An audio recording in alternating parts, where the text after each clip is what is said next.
It has only been 3 years since James Gunn took over DC Universe and moved away from the world created by Zack Snyder. While Gunn had already shaken up things a bit with the Suicide Squad and Peacemaker, it was actually Superman that proved that we are actually going through a whole new direction. Snyder's movies divided critics, but it had a strong fan base. Even the fact that these fans managed to get the Snyder Cut released is an evidence of that. Now, the major entry to the franchise, something that even the previous didn't manage to establish, is out in the form of a Supergirl movie. But the movie faced significant controversy the day the first teaser dropped, and that controversy continued through its leaks. Let's see if this actually stirs things up for James Gunn's plans for the DC Universe.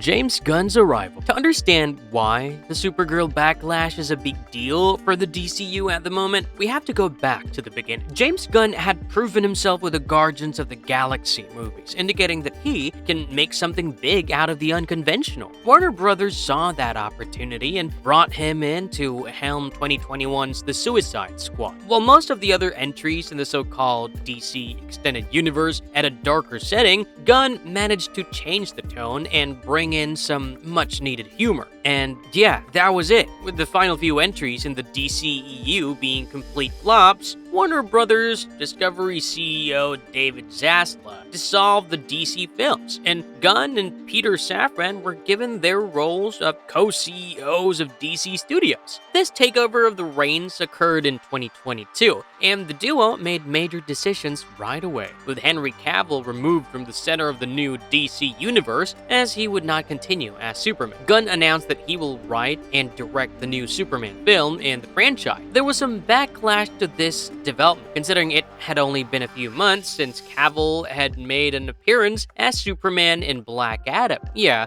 losing Cavill in this custody battle did feel like a major loss. But then came 2023, and the last few entries in the DCEU arrived with The Flash and Aquaman and The Lost Kingdom. Both films showed the reboot was necessary. The Flash was meant to reset the universe, but it not only failed to do that, it also fell short of delivering a strong standalone Flash movie. Even the Aquaman sequel strayed far from the success of the original, proving to be a major box office failure. The only real survivor from that late DCE period was Blue Beetle. Not as a clean DCU film, but as a character Gunn has said can carry forward with some retconning. Gunn was firm about his philosophy. If the project had a script, it would be given the green light, and if the script didn't meet a satisfactory standard, it would be shelved. This was the case for The Authority, a project that never lived up to the plans originally laid out for it. Now, this was evidence that Gunn wasn't gonna let just about any project make it to the screen. He was gonna be careful with his choices. Then came Creature Commandos. Gunn decided to use the world of animation to set up the universe and give us a taste of what he was cooking. The series was an absolute success, and what really worked for the show was its continuity with the live-action projects. But next up was the big event, Superman, the one project that would define the DCU and how the universe was going to look and feel. Snyder had done it with Man of Steel, and even though the project received mixed reviews, it managed to build a strong fan following and convince us that Henry Cavill was a great Superman. Superman was released in theaters in July 2025, and this became a major event, something that was more than Superman, but still clarified to us that Superman was important. Instead of giving us a year one story, Gunn showed us a world already in motion, and we were just getting a look at it along the way. Superman gave DCU the momentum it needed. This was followed by the second season of Peacemaker, a series that had already proved to be an interesting take on the more wilder characters in the DC universe. Well, the series managed to make the transition to the DCU, considering the first season had a moment that clearly linked it to the DCEU. The rest of the episodes explored just how crazy Gunn is going to be in the universe he's exploring. But then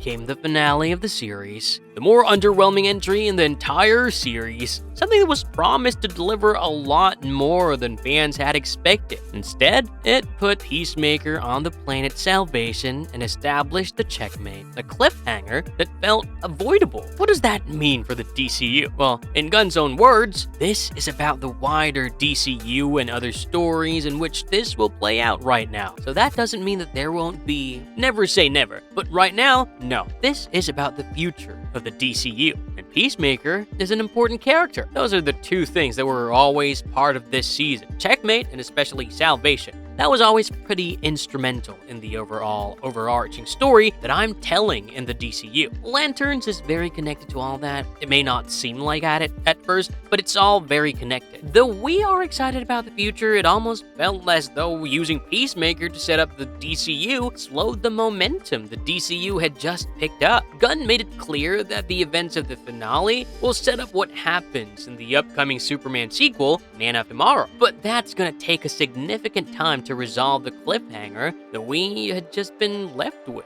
Enter Supergirl. Supergirl is a title that had been in development for quite a while, and it was also supposed to be a major part of the collapsing DCEU. Sasha Calle was signed for the role, and it was hinted that there's a stronger chance of a Supergirl movie back in 2018 instead of a Man of Steel because of the uncertainty around Cavill's Superman. But the first look we got at this Supergirl was in The Flash. And even though Sasha Calle had been signed for multiple DCEU projects, the plans were cancelled due to The Flash being one of the final nails in the DCEU coffin. Now, when Gunn had originally introduced Chapter 1 of his DC plan, it was assumed that Superman would be followed by The Authority or The Brave and the Bold. With both of them being solid titles, it would be ideal to give fans a look at the universe through their favorite superheroes. But sticking to his script philosophy, Gunn explained that he was really impressed with Anna Nogueira's adaptation of the comic book, and that's why it ended up being the second major DCU movie. This significantly raised expectations for the movie. So,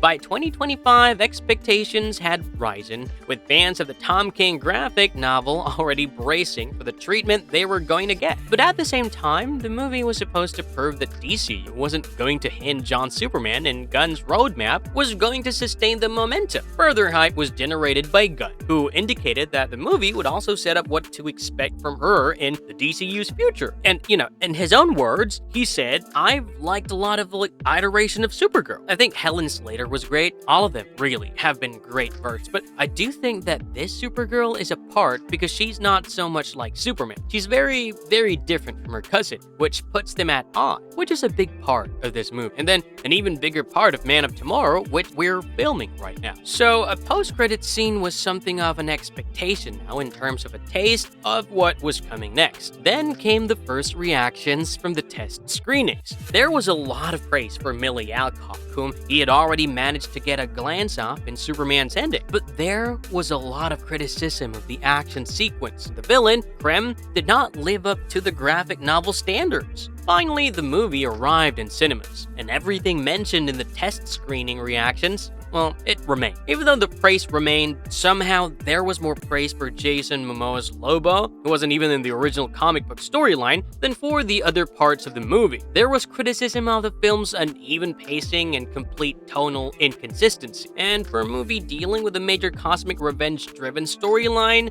well, this was a major flaw. If you thought the criticism was gonna be everything, there was industry tracking indicating it was gonna go below Superman, with an opening in the $40 to $50 million domestic range. And that's quite low by superhero movie standard, putting it alongside some of the other superhero disappointments we have had recently. Just weeks before the release, director Craig Gillespie had confirmed that there would be a post-credits scene during an interview with Collider. He was asked whether the audience should stick around after the credits, and he said yes, but kept the details completely secret. Now, imagine you went to the cinema hall with this bit in your head, and you waited past the credits to find was none. Does that mean the ending was changed later in the process? Another retconning move from James Gunn, who already dealt with that and shifting his projects from the DCEU to the DCU. I am all for Claudia Sarn's wonderful score, but the post-credits scene could have laid out the path for the future of the DCU and hinted at the various promises Gunn had been making. But removing a post-credits scene could mean that some major decisions were shifted to the last minute, because even the test screenings were reported to include this scene. Maybe the scene made it to the main runtime of the movie, considering Gunn has established some really unconventional post-credits moments that don't stick to the Marvel Cinematic Universe standards. Or did Gunn anticipate the failure of the movie and remove the post-credits scene, as it could have been an essential link to the canon? We will probably never know.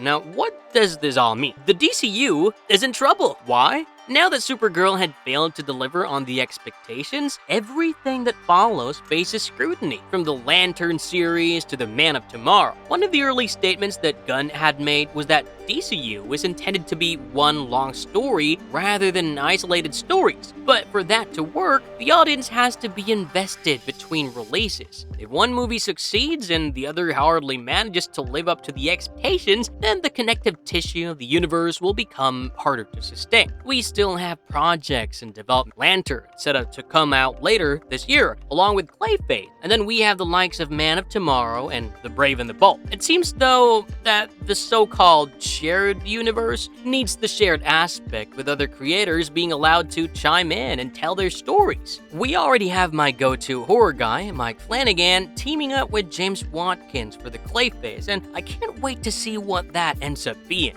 While Damon Lindelof has already proven his worth in the series world with Lost and the Watchmen series, the hype for the Lanterns is quite real. But that series wasn't without controversy either. Early teasers barely showed any of that green, and fans were already up in arms, indicating that it felt more like some true detective or Reacher story. And then there was the whole Lindelof joke on green that was made into a big deal, with even comic book legend Grant Morrison chiming in. And he said, "Why does a writer attach himself to this kind of narrative? He thinks it's fundamentally stupid. You don't hand CSI scripts to patronizing writers who condemn forensic experts and their haircuts as stupid. So, why hire people who are ashamed and in denial about the comic book material they've been assigned to develop? Why don't they turn down jobs they're not suited for?" And right then, the trailer for the series was released, and it has managed to shift the focus completely away from the controversy. It wasn't even a controversy. Now, the Lanterns might do the best possible introduction of the Green Lantern Corps to the DCU, but then there's also the competition with the MCU. Remember when the DCEU started competing with the Marvel Cinematic Universe and kept rushing into major projects, and it didn't lead to a promising end. The DCU is still developing storylines, and there's still time for a major Avengers Endgame-like event to happen in the near future. Though these events have been somewhat hinted at in the Creature Commando series, right now it feels like there are a lot of events at play. I mean, even the upcoming Man of Tomorrow movie will see Superman team up with Lex Luthor, and it will probably lay out stories for the future, but it will have an arc of its own. DCU still has time to make mistakes and learn from them as we patiently wait for the next big event. Now, developing a shared universe takes time and consistency. Look at the Marvel Cinematic Universe. While an occasional weak entry might not kill the franchise, it does make the audience wary about the next one. Can you imagine the Peacemaker finally having a chat with Batman, only to find they're actually lining up for battle? Oh, I can't wait to see that. That's the kind of payoff a shared universe can give us. Supergirl didn't kill the DCU, but just raised the stakes for future projects. Lanterns has to make sure that the DCU can keep its momentum, while Clayface has to prove that Gunn's script first principle still works. Whether Gunn takes the Supergirl as a weak point or a warning about the rest of the plans for DCU depends entirely on his next move. And it's this movie that will probably ensure the excitement and the hype are leveled out. Fans are waiting patiently to figure out who the big baddie will be in the franchise and how the team-up event will unfold. Meanwhile, there's quite a roster of characters who have shown up so far, making the team-up look absolutely amazing. What do you think about Supergirl?